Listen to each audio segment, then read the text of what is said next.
The mining outpost on planet R-17 was always filled with noise-loud machines, clanking tools, rough voices, and the wind howling outside. But today, something felt different. The sky above was the same dull gray, and the ground was still covered in red dust, but the workers had gone quiet for a moment. A new arrival had stepped off the trade ship. She was not human. She looked young, maybe the same age as most of the workers, but her skin was soft gray with a light blue shimmer. Her hair was white like snow, falling over her shoulders, and her eyes were bright, like glowing ice. She wore simple, torn clothes and held nothing in her hands. Nobody knew her name. The trade captain said only this: "She's quiet." "Does what?" "She's told. No trouble." Then the ship left, and the girl was left behind without a word. Ravi, a young mechanic with dust on his boots and grease on his hands, stood near the engine room and watched. He was fixing a broken pump when she walked past him for the first time. She moved carefully, her head down, eyes never meeting anyone's gaze. A cleaning rag was in her hand, and her back was slightly bent, as if she was trying to disappear. She didn't speak. She didn't resist. She just worked. The outpost had seen many strange things over the years: robots gone wild, space storms, and even alien creatures, but this girl was different. She didn't scare anyone, but something about her silence made people uncomfortable. Some laughed at her. Some ignored her completely. Others ordered her around like she was part of the cleaning equipment. Ravi didn't laugh. He just watched. Every day, she cleaned the floors, wiped the walls, and helped in the kitchen. She moved like a shadow, silent and fast. No one said her name. Maybe no one even asked. People just called her the girl or that alien. No one cared to know more. But Ravi noticed small things. He saw how she looked at the stars through the window during her breaks. She never smiled, but her eyes would soften as she stared into the sky, like she was searching for something far away. She moved with care, never breaking anything, never dropping tools. And when a plate of food fell one day, she cleaned the mess without being told. Faster than anyone could stop her. Ravi began to feel sorry for her, though he didn't know why. One afternoon, as he worked in the tool room, he dropped his spanner. It rolled across the floor and stopped near her feet. She bent down, picked it up, and quietly handed it to him. For a moment, their eyes met. Ravi didn't know what to say, so he simply said, "Thank you." The girl's hand froze in the air. Her eyes widened just a little. She quickly pulled her hand back and walked away without a word. Ravi stood there, confused. Had no one ever thanked her before? After that day, he began to notice more changes. Every morning, when Ravi arrived at the tool bench, his tools were already arranged neatly. The oil can was always full. His chair was wiped clean. It wasn't magic. He knew it was her. No one else cared enough to do that. She never waited for him. She always left before he arrived. But her silent kindness was there in every little thing. And still, she never spoke. Ravi wanted to know more. Where was she from? What happened to her world? Did she have a family? A name? But asking questions around the outpost wasn't easy. People didn't like talking about things that didn't concern them. Life was hard, and no one wanted to care too much. "She's not our problem," one worker said. "She's just here to work." But Ravi didn't agree. To him, she wasn't just a worker. She was a mystery, a story without a voice. One night, he stayed back in the main hall, pretending to fix a light fixture. He waited until everyone had gone to their cabins. Then, from the shadows, he saw her. She walked quietly, carrying a small bucket of water and a rag. She knelt down and cleaned the floor slowly, her head low. Her hands were thin, but steady. When she finished, she stood up, walked to a side door, and opened it. To Ravi's surprise, it was a supply closet. Inside was a small mat, an empty bowl, and a torn blanket. No bed, no pillow. That was where she slept. Ravi's chest felt heavy. She wasn't just quiet, she was being kept like a forgotten machine. That night, he couldn't sleep. The next day, he left a folded cloth near her closet door. It was clean, soft, and warm better than the torn blanket she had. He didn't write a note. He didn't sign his name. But the next night, it was gone, and in its place, he found a tiny carved rock shaped like a leaf. Someone had taken time to make it. It was smooth and simple, but beautiful in a quiet way. He smiled and kept it in his pocket. Day by day, Ravi found himself thinking about her more. He began leaving simple notes on folded paper where he knew she'd find them. Just words, hope, peace, sky. Sometimes he drew small stars or planets. He didn't know if she understood, but he hoped she felt something. Then one day, he wrote a new word, free. He left it on top of a book near the kitchen, where she always cleaned. Later, when he passed by, the note was gone, but she was there, standing by the sink, staring at the stars outside the window. Ravi walked past her quietly, but this time, he saw her hand slowly open behind her back. The note was there, folded and safe, and for the first time, her eyes met his not with fear, but with something new, something like hope. After the night she kept the note with the word free, something changed. Ravi could feel it. The girl whom he still didn't know by name started watching him, not in a bold way, not like she wanted attention, but quietly from a distance. When he walked past her, she didn't lower her head as quickly.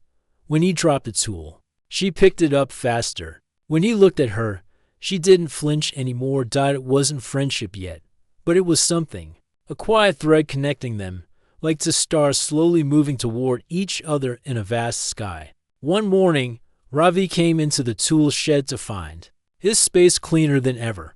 Not only were the tools arranged by size, but even the dirty rags were washed and folded. A small metal cup with hot tea sat on his workbench. He looked around. No one was there, but he knew who had done it. He smiled softly and sat down. "Thank you," he whispered. Even though she wasn't there. That same day, he saw her walking across the dusty yard, carrying a box full of scrap metal. It was heavy, too heavy for someone her size. Ravi quickly walked over and took it from her hands. "I got it," he said gently. She looked up, surprised. Then she stepped back without a word. Ravi didn't expect a thanks or a smile, but he did notice how she kept her eyes on him just a little longer before turning away. And for him, that was enough. From then on, he started helping her whenever he could, quietly, without making it a big thing. If he saw her cleaning the mess hall, he mopped the other side of the floor with her. If she was stacking parts, he handed her the smaller pieces to make it easier. He never tried to force conversation. He just wanted her to know she wasn't alone, and she noticed. One evening, Ravi stayed behind to fix a broken water line. The sun was setting, and most workers had gone to their rooms. As he sat under the leaking pipe, trying to tighten a loose bolt, he felt a small presence beside him. He looked over. She was there, holding a wrench. He blinked in surprise. Slowly, without saying a word, she knelt beside him and offered the tool. He took it. They worked in silence. She held the pipe steady while he fixed the bolt. Her hands were cold but steady, her eyes focused. She wasn't just helping, she knew what she was doing. When the pipe was fixed, water flowed through smoothly. Ravi smiled. "Nice job," he said. She didn't respond with words, but she nodded. And then, something unexpected happened. She pulled out a small object from her pocket, a flat, smooth stone with a tiny drawing carved into it. It was a star, simple but beautiful. She placed it on the ground beside him, stood up, and walked away. Ravi picked up the stone, turning it in his hand. "She gave this to me," he whispered to himself. He held the stone like a treasure. That night, Ravi sat by his small table and began drawing. He wasn't an artist, but he wanted to give something back. He sketched a picture of the sun rising over a quiet hill, with two small figures, one human, one not, standing side by side. Under it, he wrote one word, together. The next morning, he left the picture in the corner of the kitchen, where she always wiped the shelves. When he came back hours later, it was gone. Later that day, while working near the engine room, he found a small cloth pouch placed on top of his toolbox. Inside was a bracelet made from wires and tiny beads, carefully twisted together. It was simple, but it must have taken time to make. She had made it for him. He wore it immediately. The connection between them grew stronger. Even though they still hadn't spoken a full sentence to each other, she began looking at him more. Sometimes watching him work, sometimes standing a little closer. She still didn't smile, but her eyes softened when he was near. One evening, Ravi sat on a crate outside the storage hall, looking at the stars. He saw her walking nearby and gently waved. To his surprise, she came and sat beside him. The two of them watched the sky in silence for a while. "You miss your home, don't you?" Ravi asked quietly. She didn't speak, but she gave a small nod. Ravi sighed. "I don't know what happened to your world, but if there's anything I can do to help." He stopped. Her eyes were on him. There was a long pause. Then she raised her hand slowly and pointed up toward one of the bright stars in the sky. "Home." She whispered. It was the first word she ever spoke to him. Ravi felt a chill. Not from the cold, but from the weight of that one word. How much pain it must carry. How long she had held it inside. He nodded. "We'll find a way. I promise." She didn't speak again, but she sat beside him until the stars disappeared into the early light of dawn. From that day on, things were never the same. Other workers noticed them together more often. Some whispered. Some looked annoyed. "Why are you wasting time on her?"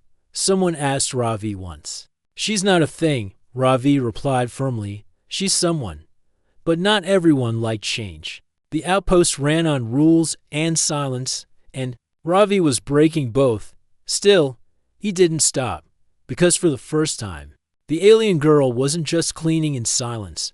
She was slowly finding her voice. And that voice had begun with one kind word: home. The next few days passed slowly, but something was growing between Ravi and the alien girl. She still didn't speak much, but now she would sit beside him during breaks or walk silently behind him while he carried tools. She helped with machines, passed him wires, and even learned a few small words like fix, hot, cold, and safe. Her voice was soft, almost like wind through leaves. She spoke only when she truly wanted to, but every word was clear, as if it carried deep meaning. Still, no one else in the outpost noticed the change, or maybe they didn't care. To most of them, she was still just the alien girl. No one used her name. Ravi didn't know it either, but he hoped she would tell him one day. One cold evening, Ravi entered the command room quietly. He had an idea. He wanted to know more about her past, and he thought the old ship logs might help. The commander was out on patrol, and most workers were already in their bunks. The logs were kept in the central system, a dusty console blinking slowly in a dark corner. Ravi typed in a few codes and began scrolling through the files. He searched through trade records, supply shipments, and visitor logs. Then he found something. A file marked Passenger, Unregistered Life Form, Origin, E91. Ravi opened it. Inside was a small image, blurry, but clear enough. It was her, the alien girl. Below the image, a line of text read: species, Alarian status, captured, purpose, trade, labor name given. Alari planet, Alara, destroyed in conflict, survivors, less than 500. Ravi stared at the screen, his heart sinking. Her name was Alari. Her world, Alara, was gone, burned in a war between two alien empires. And she was not a guest or a worker. She was taken, sold like a tool, given to the station as part of the supply deal. She had no choice, no rights, no voice.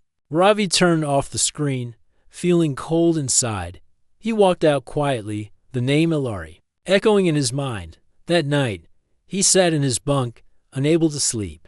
He thought about her small hands wiping floors, her tired eyes looking at the stars, her silence, and now he knew why. She had lost everything: her planet, her people, her name. He made a decision. He would never call her the alien girl again. From now on, he would call her by her true name, Alari.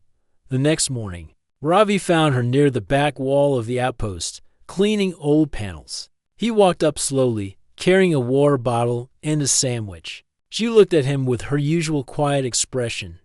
"I brought you something," he said kindly. Handing her the sandwich, she took it gently, gave a small nod, and sat down. He sat beside her, quiet for a moment. Then he said softly, "I know your name." Her hand froze mid-bite. She turned her head slightly. "Your name is Alari, right?" She stared at him, eyes wide. "I found it in the system," Ravi explained. "You don't have to be afraid. I wanted to know who you really are." There was a long silence. Then she looked down and whispered, "Alari." It was the first time he heard her say it herself. "It's a beautiful name," Ravi said. "It suits you." Her eyes filled with something deep, pain, maybe, or memory. She blinked and looked away, holding the sandwich tightly. After a while, Ravi asked, "Do you remember your home?" Alari nodded slowly. Then, in a very soft voice, she said, "Blue trees, bright water, warm wind." Ravi closed his eyes, trying to picture it. "I wish I could have seen it," he said. "I'm sorry for what happened." She didn't speak, but her shoulders trembled just a little. He didn't press her more. Later that day, Ravi found her near the storage bay. She was helping move metal crates with another worker, a rough man named Bren. Bren was always loud and never friendly. When he saw Ravi watching, he laughed. "You still wasting time with her," he said. "She doesn't even talk." Ravi frowned. "She talks. You just don't listen." Bren snorted. "She's not one of us, boy. Don't forget that. These things don't belong here. They belong in cages." Ravi's fist clenched. "She has a name," he said. "It's Alari." Bren stepped forward. "And what? You think giving her a name makes her your friend?" "No," Ravi said calmly. "Her name was always hers. I just chose to respect it." Bren laughed again and walked off, shaking his head. But Ravi noticed Alari was standing nearby. She had heard everything. That night, she left something for him in other carved stone, this one shaped like a small flame. Under it was a piece of folded cloth with one word written on it in shaky writing, "Friend." Ravi held it close to his chest, but not everything was safe. The next day, Alari wasn't at her usual spot. She didn't come to clean the mess hall. She didn't appear in the engine room. Ravi searched quietly, avoiding attention. Then he found her in the same storage closet she always slept in. But this time, the door was locked out from inside. He heard a soft sound. Not words, not crying, just breathing slow and quiet. Someone had locked her in. Ravi's jaw tightened. He looked around. No one nearby. Quietly, he pulled out a tool and began picking the old lock. After a few clicks, the door opened with a soft creak. Alari sat in the corner, knees hugged to her chest. He knelt beside her. "Who did this?" She didn't answer, but her eyes were wet. Ravi reached out gently. "You don't deserve this." Then he whispered the word that broke her silence, "Free." Her eyes widened. Tears rolled down her cheeks. She covered her face with her hands, and for the first time, she cried openly, without holding back. Ravi didn't speak. He sat beside her, waiting. After some time, she looked up at him and whispered in a shaky voice, "I want to be." "I'll help you," he said. "I promise." She nodded slowly. From that moment on, everything changed. Alari did not speak much after that night, but something had changed inside her. She no longer looked away when Ravi came near. She no longer avoided his eyes. She had cried. She had listened. And she had whispered the truth. "I want to be free." Ravi thought about her words every day. He could not forget the pain in her eyes, or the way her voice had cracked with hope and fear at the same time. He knew now that she was more than just a quiet helper in the outpost. She was a survivor, someone whose past had been stolen and buried under silence. But Ravi wanted to uncover it. He needed to understand who Alari really was, not just where she came from, but what had happened to her and why she had been left like this. One evening, Ravi returned to the command room again. He waited until the guards had gone for their evening meals, then slipped in through the side door. The lights inside were dim. The old computer system blinked with a soft blue light. He typed into the search bar, "Planet Alara, history." It took a moment, but the file appeared. Ravi opened it and began to read. Planet Alara, classification, Class 3 life zone, location. Outer belt status, destroyed. Confirmed 3 years ago cause, invasion by Korgan Empire, conflict over. Mineral rights civilian population, 1.2 billion survivors. Less than 500, scattered across space nodes, survivors are non-hostile. Most captured, many traded or sold. Ravi scrolled further. He saw old pictures of Alara.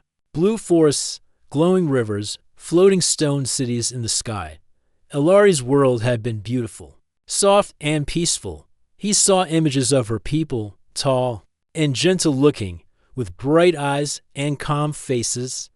Then came the invasion photos, smoke, fire, broken towers, the same blue trees, now burned black, bodies, dust. Ravi's chest felt tight. His fingers hovered above the keyboard. He had read about wars between alien species before, but seeing this, knowing Alari had walked through it, made it real. She hadn't just lost a home, she had lost a future. Suddenly, he understood her silence. She wasn't quiet because she was shy. She was quiet because she had seen too much, felt too much, lost too much. He closed the file and sat in the dark. For a long time, thinking.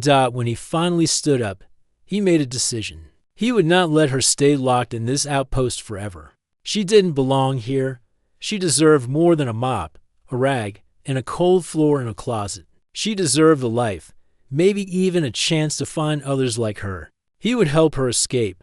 The next day, Ravi went to the old hangar at the edge of the outpost. No one used it anymore. It held broken shuttles, spare engines, and rusting metal pieces.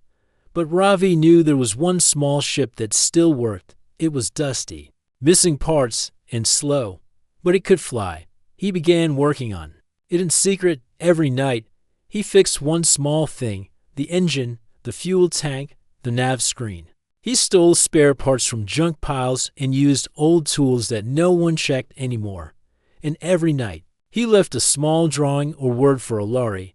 He wanted her to stay hopeful.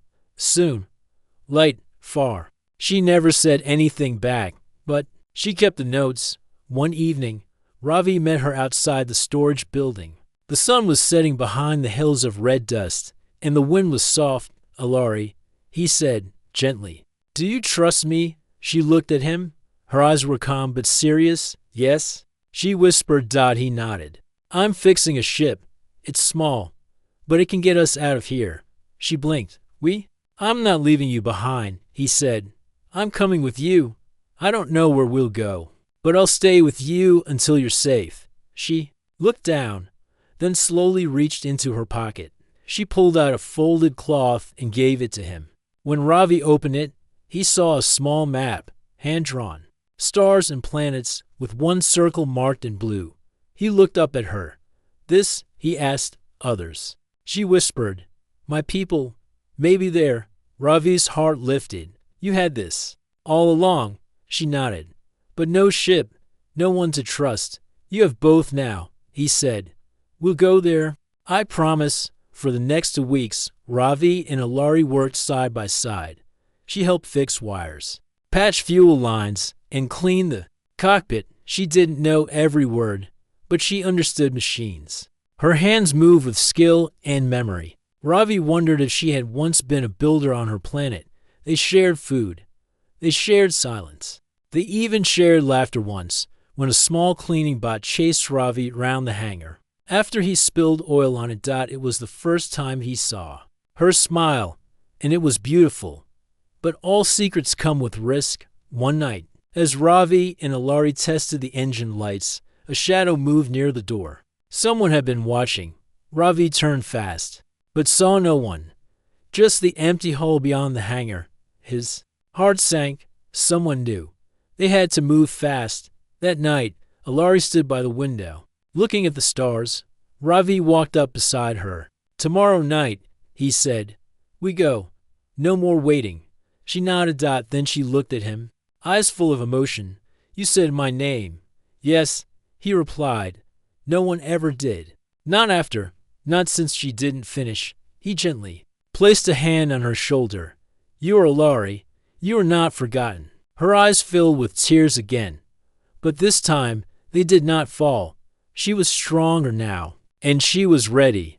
The sun had not yet risen over the red hills of planet Earth 17, but Ravi was already awake. He stood in the old hangar, checking the small ship one last time.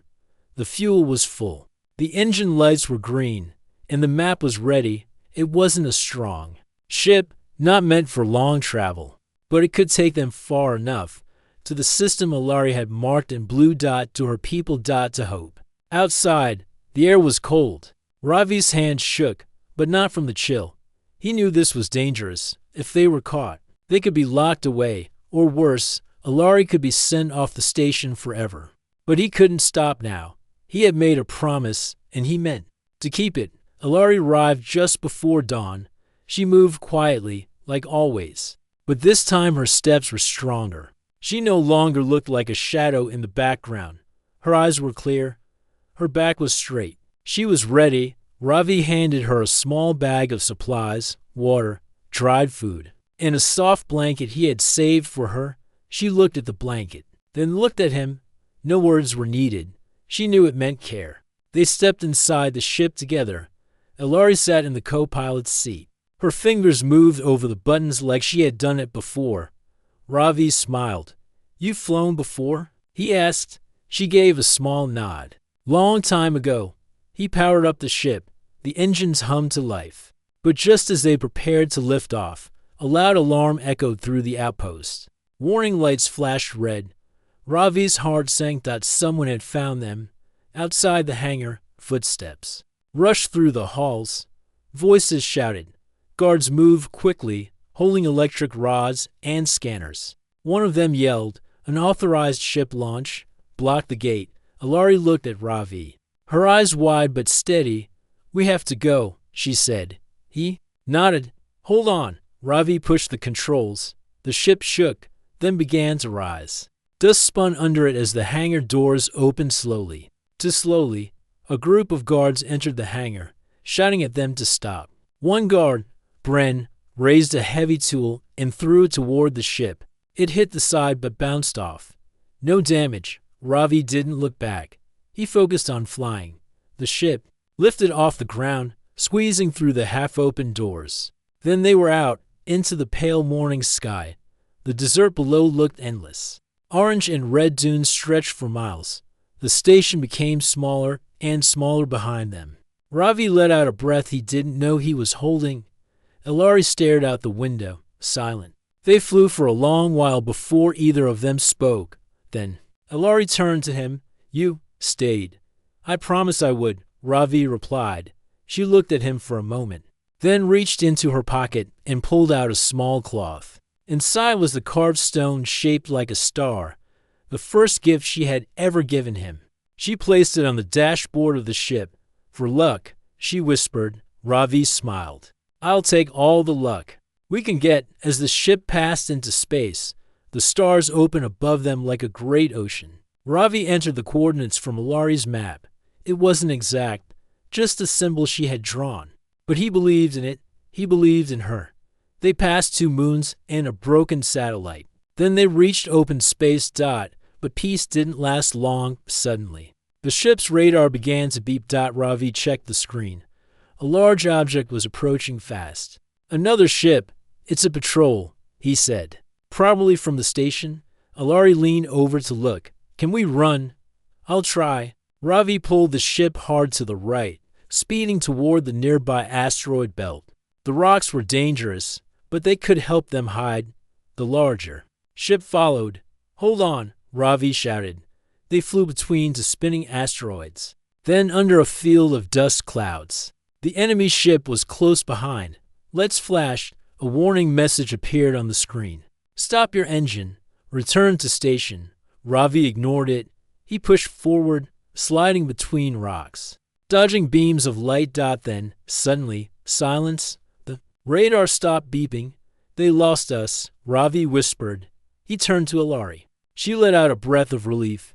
Her hand rested gently on the carved star. They were safe for now. Hours passed. Ravi and Alari took turns flying and resting. In the quiet space between systems, they spoke more than ever before. She told him stories about her world, of trees that sang in the wind, of lakes that glowed under moonlight, of towers made of glass that caught starlight and made it dance. Ravi listened, eyes wide. "It sounds beautiful." It was, Alari said softly, "before the war." "Do you think your people are still out there?" he asked. She nodded slowly. "Some. I feel it." "Then we'll find them." She looked at him. "Why are you helping me, Ravi?" He thought for a moment. "Because I couldn't just stand by and watch. You didn't deserve what happened, and you gave me something no one else ever did." "What?" "Trust." Alari smiled, a small, real smile. Her eyes shone, and for the first time, Ravi saw not just a quiet alien girl, but a strong, brave soul who had survived when many couldn't. Later, the stars changed color, a sign they were near the system she had marked. The ship slowed. As it entered a field of blue and green light, Alari pointed. There, ahead was a small moon, glowing softly with green land and silver clouds. "Looks peaceful," Ravi said. She whispered, "Home." "Maybe." As they flew closer, the ship's radio crackled. A voice, calm, melodic, spoke in a language Ravi didn't understand. Alari's eyes filled with tears. She answered. The voice replied with warmth. Then, for the first time since her world was destroyed, she said the word Ravi had been waiting for: family. The small moon ahead glowed softly in the dark space, a quiet promise of hope. Ravi and Alari flew closer, the ship's engines humming steady as they prepared to land. For the first time in many months, the long silence between them was filled with something new: anticipation. As the ship passed through the thin atmosphere, the colors of green forests and shining rivers appeared clearer. It was beautiful, peaceful, like a place from a dream. Alari's eyes widened. "This is it," she whispered. Ravi smiled. "You're home." The landing was gentle. The ship touched down softly on a clearing near a small village. Simple houses made of wood and stone, with gardens blooming in soft colors, surrounded by tall trees that swayed in the gentle breeze. Alari stood up and took a deep breath. "This is where I come from," she said. Ravi helped her out of the ship. The air was fresh and warm, a sharp change from the cold metal of the outpost. Alari's eyes scanned the land. There was no fear here, only quiet strength. Suddenly, a figure appeared from behind a tree. A tall woman with silver hair and bright eyes walked forward. She looked at Alari with a mixture of surprise and joy. "Alari," the woman said softly. Alari's face lit up. She ran forward and hugged the woman tightly. Ravi watched quietly. He felt the weight of the moment. Years of pain and silence melting into hope and reunion. As they walked toward the village, Alari introduced Ravi to her people. They were kind and curious, with faces both strange and beautiful. They asked questions, but never in a harsh way. They welcomed him as a friend. One elder, a man with deep lines on his face and gentle eyes, spoke to Ravi. "You have done what many could not," he said. "You brought Alari back to us." Ravi shook his head. "I only did what I could. She gave me trust, and that was a gift." Alari smiled softly. "Without Ravi, I would still be alone." That evening, Ravi sat outside under the stars with Alari. The village was quiet, filled with soft lights and peaceful sounds. For the first time, Alari spoke more freely.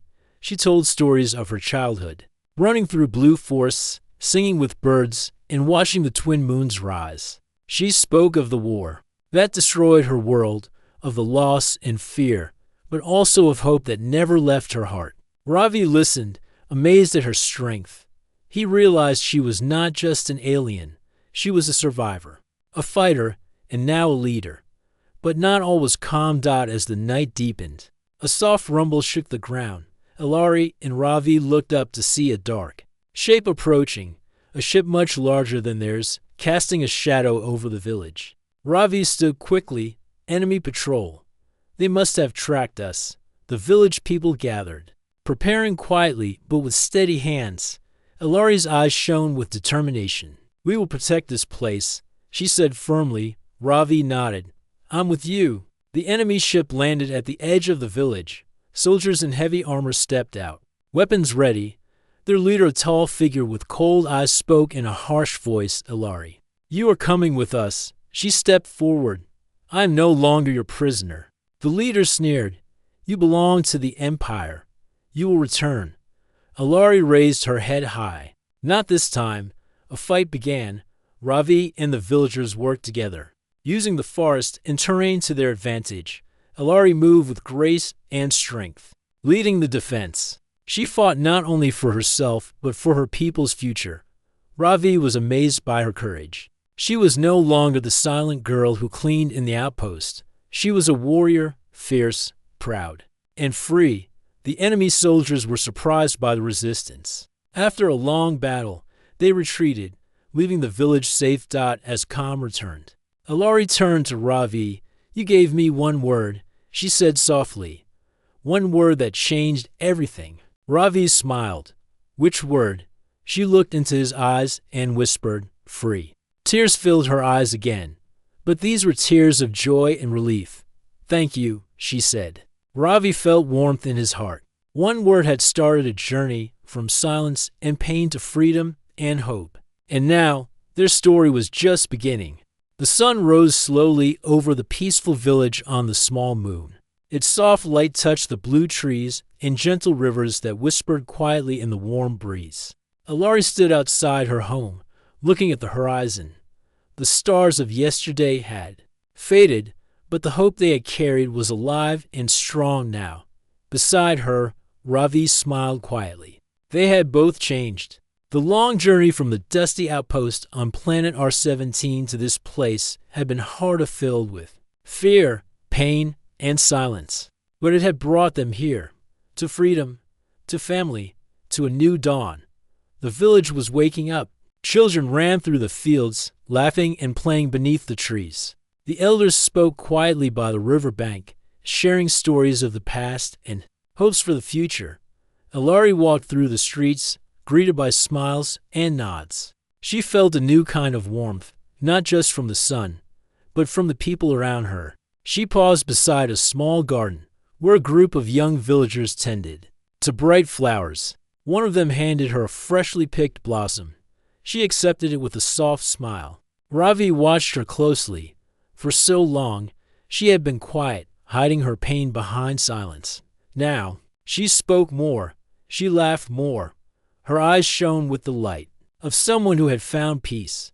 That morning, the village gathered in the main square. The elders called for a meeting, and Ilari was asked to speak. She stepped forward, her voice clear and strong. I was lost, she said, taken from my home, my family. I was silent because I was afraid, because I had no hope. She paused and looked at Ravi, who stood near the crowd. But someone gave me one word, one simple word that changed everything.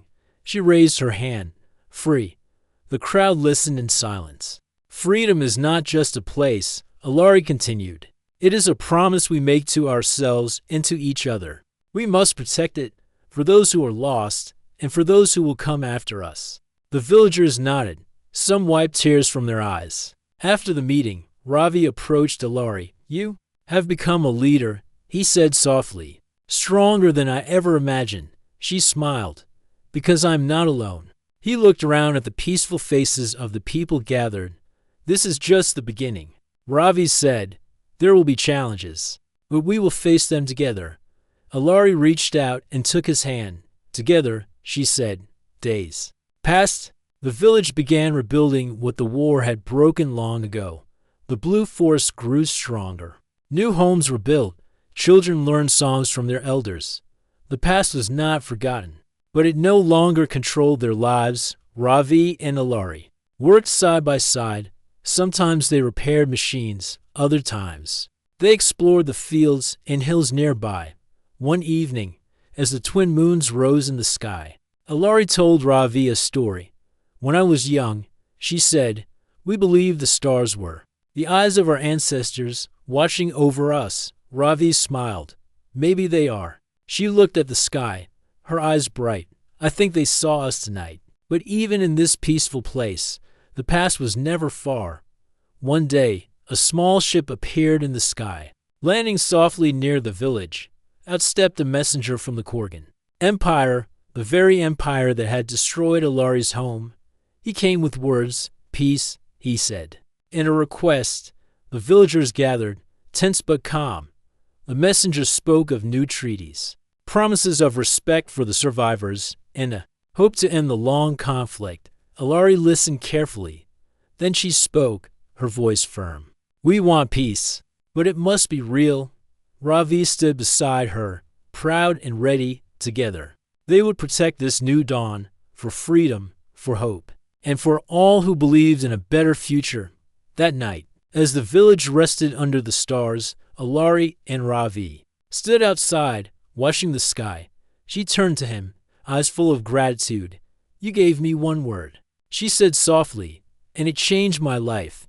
He smiled. Sometimes, one word is all it takes. They looked up at the stars, silent but connected, two souls who had found each other in the vastness of space. The future was uncertain, but it was theirs to shape, and together, they would build it, one step, one word, one hope at a time. End of part 7.